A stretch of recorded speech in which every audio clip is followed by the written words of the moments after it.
Allegedly, Jennifer J.Lo Lopez just broke up with her fiance, Alex ARod Rodriguez, because Alex, allegedly again, was cheating on J.Lo with Madison LeCroy. I'm calling her Mad Crow. How'd he get caught? Looks like a busted NDA, or what's called a non-disclosure agreement. In today's video, I'm gonna show you how to get away, not get caught with your pants down. Geez. I'm gonna show you how an NDA works and how to make sure your NDA is ironclad. Again, allegedly, back in February, ARod and Madison were DMing back and forth. At some point in time, Madison was asked to sign a non-disclosure agreement. What's that? A non-disclosure agreement is a document between people when one or both don't want details of their personal relationship disclosed publicly, and they want that information to be confidential. The allegation is that Madison breached the ARod NDA because earlier this month she was quoted as saying, "He's never physically cheated on his fiancée with me." She said that she talked to him randomly, but not consistent. Just so we're clear that you got the facts, it appears that Madison says that ARod never physically cheated on J.Lo, just emotionally? Let's talk about whether or not Madison breached ARod's NDA. Now, we don't actually have a copy of the NDA, but there are a lot of samples out there of personal NDAs, and I have one to review. Let's go to my computer. All right, we're at my computer right now, and we are having fun with non-disclosure agreements and this saga between J.Lo and ARod and Madison LeCroy. Now, the first thing I want to tell you about this particular agreement is it's a sample agreement. I got it off the internet. It looks like it was made in Australia, but the principles of this non-disclosure agreement are the same as probably in ARod's NDA agreement. This is a personal non-disclosure agreement. And so we're going to look at three main points that I really want you to understand if you're going to sign a non-disclosure agreement or you're going to give a non-disclosure agreement to someone to sign. You better understand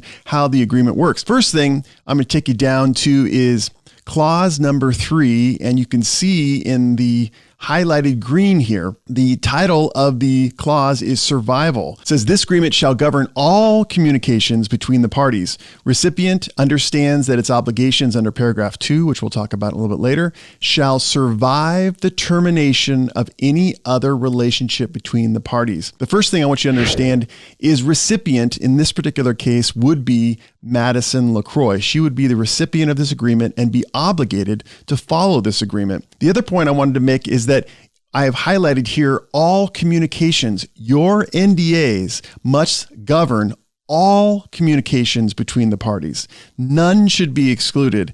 I know oftentimes there's some, you might want to say, hey, I got a glass of water with ARod, or I saw him at a movie premiere or something like that. But the point of it is that you don't want any ambiguity in your NDA. So I'm sure in ARod's agreement with Madison LeCroy, it pertained to all communications between the parties, DMs, phone calls, emails, whatever it is, in-person conversations. Allegedly, they didn't talk in person, but maybe they did, and the NDA should cover those communications. And the second point of this first point is that you want your NDA to survive the termination of any other relationship between the parties. This term should govern the relationship between the parties, whether or not they're together, whether or not they're still friends, or whether or not they've parted and they've moved on. It should be of unlimited duration. That way you can adequately protect your personal information. If you don't have a provision like this, or if you don't have a provision with some sort of limitation, the parties should keep the information confidential for 10 years. If you don't have that, then the courts will be looked at to construe that, interpret that as being maybe that there is a limitation, and maybe there's a reasonableness limitation on the term of this NDA. So you don't want a court to interpret that. You don't want a court to read into the agreement. You want it to be specific to the NDA and say, listen, this agreement is in effect forever. This agreement is in effect for 1 year. Make sure you're specific in your NDAs. And just to go back to the Madison case for a moment, now, we don't have the NDA that ARod gave her, but we can probably be sure that whatever the NDA was, it governed at least a year or more in time. And the statement that Madison made relating to the fact that ARod never physically cheated with her was probably governed by this agreement because it was only a month after she allegedly signed the NDA. So we can gather from this that the NDA ARod gave her was probably in effect when she made that statement. The second point I wanted to make regarding the NDA and ARod and J.Lo and Madison LeCroy has to do with paragraphs 1 and 2, and that has to do with the definition of confidential information.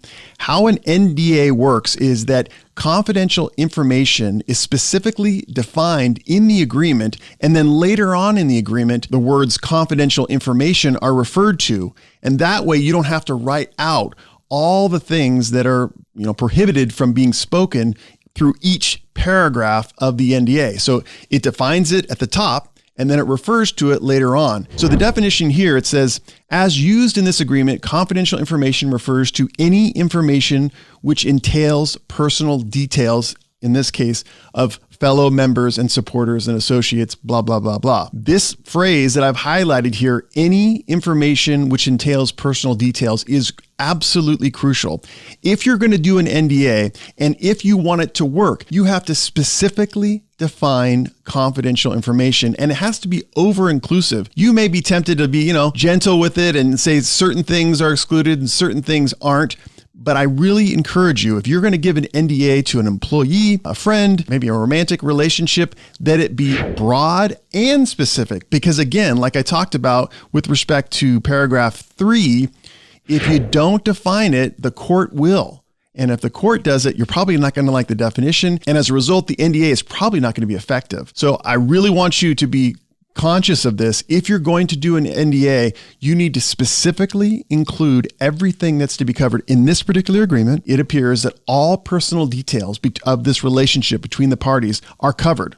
So nothing about them can be disclosed. Now, in J.Rod's case, his NDA probably was similarly worded to this example and prohibited Madison LeCroy from disclosing any and all personal details about the relationship. So when she said they talked randomly, not consistent, in my opinion, that appears to be a breach of the NDA. She disclosed not only that she knew that ARod didn't physically cheat on his fiancée, J.Lo, but she also disclosed that they did talk randomly and not consistently. That, in my opinion, if ARod's agreement had the definition of entails personal details like you see in paragraph 1, I got to say, Madison LeCroy probably violated that NDA. And if she did, that would be a breach of the agreement, and ARod would be entitled to a remedy. And that's where I'm going to take you down to the remedy section of this sample agreement titled Injunctive Relief. It's paragraph 5, and I have the pink highlighter there. Injunctive relief refers to a kind of legal remedy which allows one party to stop or make the other party continue doing something that's consistent with an agreement or some sort of prior promise. So in this particular sample agreement, you'll see here, a breach of any of the promises or agreements contained herein will result in irreparable and continuing damage to the society, which is one of the parties in this agreement, for there will be no adequate remedy at law, and the society shall be entitled to injunctive relief and or a decree for specific performance and such other relief as may be proper, including monetary damages. So there's a lot to unpack there. I'm going to be really brief. Under the common law, there was a requirement that the court could only make orders of someone saying you either have to stop talking or you have to talk based upon some sort of agreement if there was no other adequate remedy at law, if there was no other way to compensate a party financially. So in this agreement, they put that provision in there so that if there's no ambiguity, if there's a breach, the court is obligated to decide whether or not injunctive relief is appropriate. And in this particular case, injunctive relief would probably be telling one of the parties, stop talking. You have promised to keep our relationship confidential, and the court hereby orders you to stop talking. With injunctive relief, it doesn't take a whole long time to go through a court trial oftentimes. You can get a preliminary injunction, which will allow the court, before the case is even decided, to order a party to stop. So this is very crucial in your NDAs. You need not only an injunctive relief provision, but also a damages provision, which we're going to get to there. I just want to highlight this because it may be obvious here that we're talking about it. Specific performance is the inverse of injunctive relief. It tells a party that they've got to do something specifically. So injunctive relief might be there to say stop, and the specific performance may be there to say continue to do what you promised to do. Now, we mentioned this a little earlier. What are ARod's damages? If this was the agreement and Madison LeCroy was determined to have breached the agreement, then he likely would seek damages against Madison LeCroy. And those damages probably have to do with damage to their reputation. Now, when you are a big famous star, it's easier to prove damages because bad statements like this can equate with a reduction in gigs. Maybe you're, doing commentary for Major League Baseball and now you can't do it because of this allegation. Maybe you lost the benefit of the relationship with J.Lo because of something false someone said. So, and there could be some damages attendant to that. So in this particular case, if Madison LeCroy violated the NDA and ARod wanted to take her to court, he would allege probably many thousands, if not millions of dollars of damage for the disclosure she made that contradicted, was violative of the NDA. So those are the 3 points that I wanted to get across today. If you're designing an NDA, you have to make sure that if you want this personal information to stay confidential, that you make sure in the agreement it is of unlimited duration, meaning that it survives the relationship of the parties and the other person has to keep the personal details of the relationship secret forever. Second, you really have to be specific in your definition of confidential information. You have to make sure it's all inclusive. So any of the details, any of the times you did stuff, any of the time you met people, any of the times you bought stuff for another, all that stuff is covered by the confidential information clause in the NDA. If you don't do that, then you risk the agreement being ambiguous and a court of law could come in and say, hey, listen, this NDA is invalidated because it's ambiguous. It's not capable of being understood or it's confusing. So you really have to spell out in that section on confidential information what exactly that is defined as. And finally, you need a remedies clause. You need to be able to control if there's a situation where you believe the NDA was breached. You need to be able to go into the court and get an injunction and enjoin someone from disclosing further personal details. And for the details that made it out, you need a remedy. You need to be able to sue that person and to recover damages to your reputation as a result of the disclosure of this personal information. If you don't have a remedies clause in your NDA, then you risk it being up to the general law, which may not be as specific or as helpful to you in keeping your personal information secret. But these 3 points may not answer all your questions about NDAs, so I have a couple more things I want to tell you about NDAs. I'm going to go back to the computer. Creators have asked me, listen, I have an NDA in place. What happens if a court subpoenas the information that I'm supposed to keep secret? What if the police come and say, you got to disclose your relationship with Alex Rodriguez? What do I do? And the answer is actually in this specific non-disclosure agreement, where I'm going to take you down to paragraph 2, where I've highlighted in yellow, recipient shall treat all confidential information of the society, which is, of course, one of the signers of the agreement, with at least the same degree of care as recipient accords its own confidential information. So this is kind of one of those catch-all clauses in NDA, which says, listen, you're obligated to keep the stuff secret.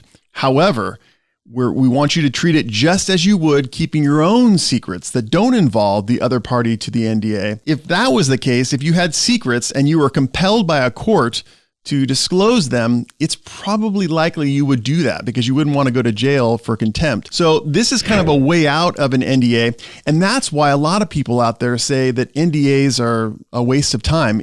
Actually, Madison LeCroy said it in some of her statements about this ARod thing. She said they're not worth the paper they're written on. And that's often true. I don't think that's true because I do think that it's great to be able to have some sort of written information and be able to take someone actually to court if they substantially damage your reputation or deprive you of a business opportunity. But you have to know that a lot of NDAs are written in this way. So you're only obligated to keep the confidential information as secret as you would your own personal secrets. So the answer to the question is, if you are under an NDA that you signed and a court, you get a subpoena the police come knocking on your door, I think the first step is to resist disclosure and say, listen, I'm under an NDA, and so I can't disclose it to you. But if you're in a court of law or facing jail time for your failure to disclose, then you're probably going to disclose it. I also get this other question, and that is, you sign an NDA with someone, and then a year or two passes, and that certain someone says, you know what, it's okay to disclose that we went to Cancun that one summer. My response to you and my suggestion to you is that you don't do it. The answer appears in this sample agreement right down here. And this is paragraph 6. It says entire agreement.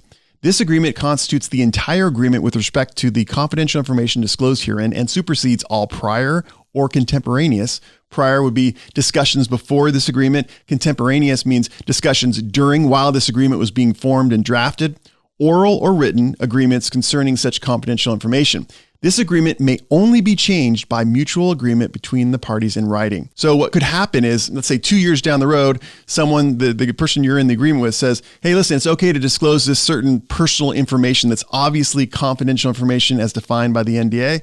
Don't do it, because this agreement may only be amended by mutual agreement between the parties in writing. So it's very possible that 2 years down the road, the guy says it's okay to say this, and you do. And then later on, he turns around with a lawyer and says, you violated this agreement. And your response is, well, you told me I could. And he says, look at this paragraph 6. He says this agreement can only be changed in writing. Was it changed in writing? Okay. In that case, you owe me damages. So be very wary if you are the person signing the NDA. You need to know how long it exists for, and you also need to know whether or not it can be amended by oral statements.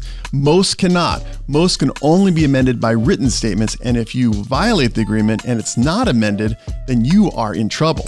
All right, thanks for joining me on a discussion of J.Lo, ARod, and LeCroy, and NDAs, non-disclosure agreements. I'm hoping that you took something from this. Like and subscribe for more legal tip videos, and I'll see you in the next one.